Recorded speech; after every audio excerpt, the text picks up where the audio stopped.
Hello, my name is Josiah Kimball, and I am a rider.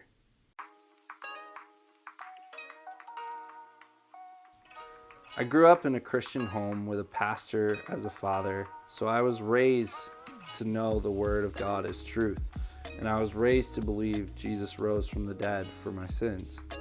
I prayed to receive that at a really young age and didn't quite know what it meant, but then led on to be baptized and all that Christian stuff you hear of, but my relationship with God was never real.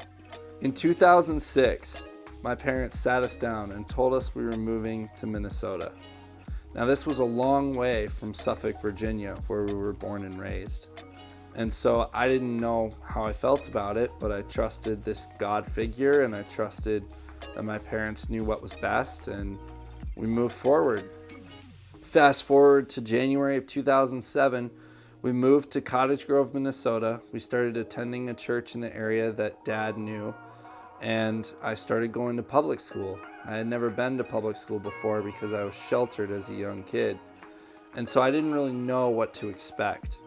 And a little bit of a backstory on this is the school I came from, collared shirts and khakis were what was in, and so walking into Metallica shirts and Vans shirts and other things, that was foreign to me. So I stuck out like a sore thumb and I was picked on mercilessly. I had property destroyed. I had all sorts of stuff just messed with, and I just hated my life. And I started skateboarding as an outlet for my stress. My friends in Virginia had done it a little bit and I had participated but never really took it seriously. Now I was taking it on as something that I was known for, something unique to me. And so as I kept pursuing skateboarding, I kept struggling more and more with feelings of self-doubt and feelings of worthlessness. I ended up falling into smoking marijuana at the age of like 14 or 15 and staying on that course until I was 17. And I remember while I was in that, I went on a vacation with my family. And my two sisters, who I love dearly, were going to go do some activity. And I didn't want to do it because I just wanted to be home. I wanted to be home and skating.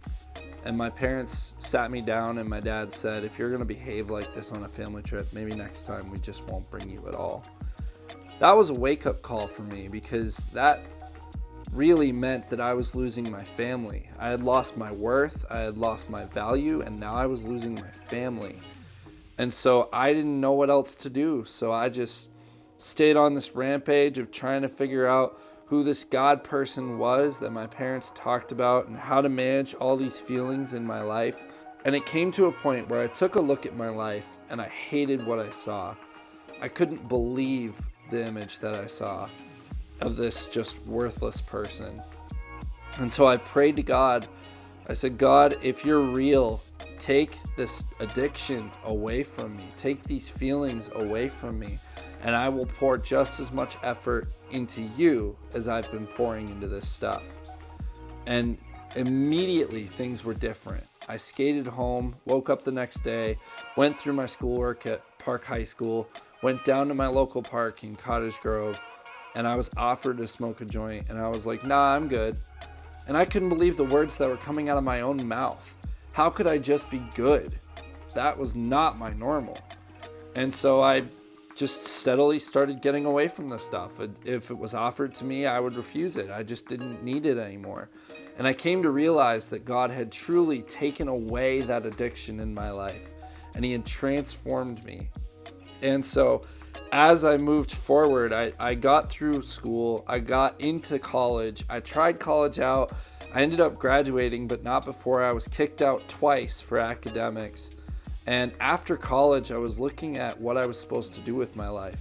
But God had a plan all along.